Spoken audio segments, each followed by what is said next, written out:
It's the year 2007. Britney Spears has just had her meltdown. The Patriots are about to make history by going almost undefeated. Too bad the Super Bowl never happens that year. I have just read the words that led to my very first heartbreak. R.I.P. Fred Weasley. You should not have died. F in the chat, boys. F in the chat. The new console generation has launched, delivering a crisp 720p with 30 frames per second max.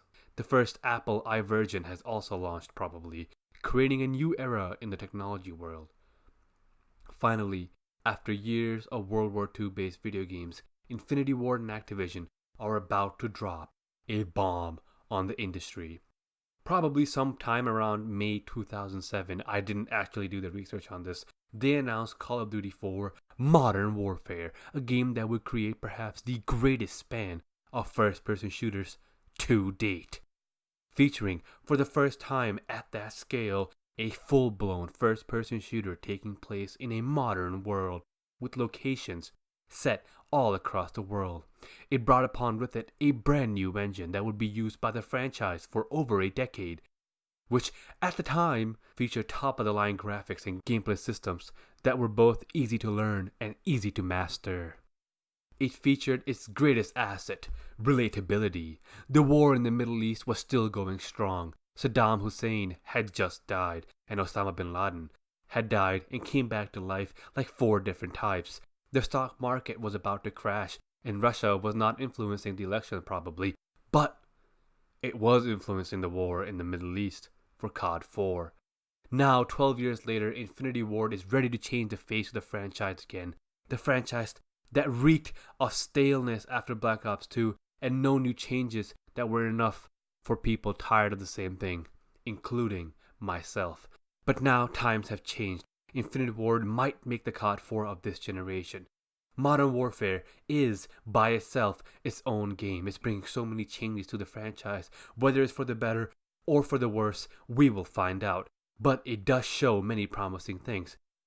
A campaign done by the same people who did the Infinite Warfare campaign, which is probably the second greatest campaign in CoD history. A multiplayer featuring multiple different modes ranging from a 2v2 Rainbow Six inspired game mode for trash talking all the way to a 32v32 player game mode featuring massive maps and live vehicles that take a page right out of Battlefield's playbook.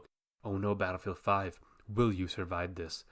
It also brings back sniping from the Black Ops 1 days. Yes, the best the sniping ever was in this franchise. Not only that, all expansion packs are free. Maps don't feature the now dreaded 3-lane map system anymore that even Treyarch, who perfected it, was struggling to make nowadays.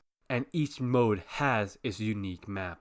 You see, Modern Warfare has a chance to be the CoD4 of this generation. It can be the game that brings back traffic from the Fortnite kids, the Battlefield players, and the old CoD heads who stopped playing after Ghost. Its only true competitor is Battlefield 5, which did not have a stellar launch and is still struggling to maintain a player base. Updates are relatively slow, bugs are rampant, camping and hacking is also rampant, and player visibility has been an issue since day one, and the game has released 4 maps since launch, with 3 of them being in the last 3 months, and 1 of them doesn't even work properly.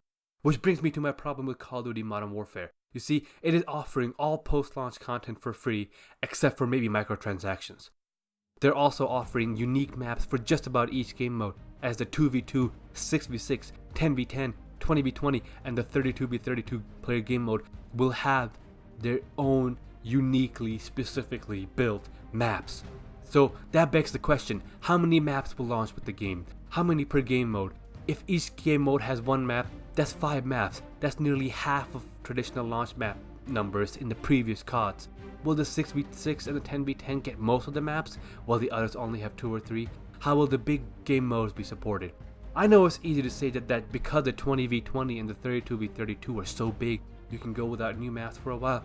But trust me, it gets really boring after like 2 months. I stopped playing Battlefields for weeks at a time because for 6 fucking months we did not get a new map. Infinity Ward might be overdoing it for themselves when it comes to DLC. I cannot believe I'm saying that, because you know what?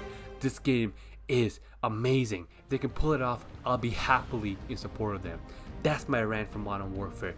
It looks fucking sick to the point where I started watching Jericho again, and I haven't watched him since 2012, and I cannot wait for a new Modern War game.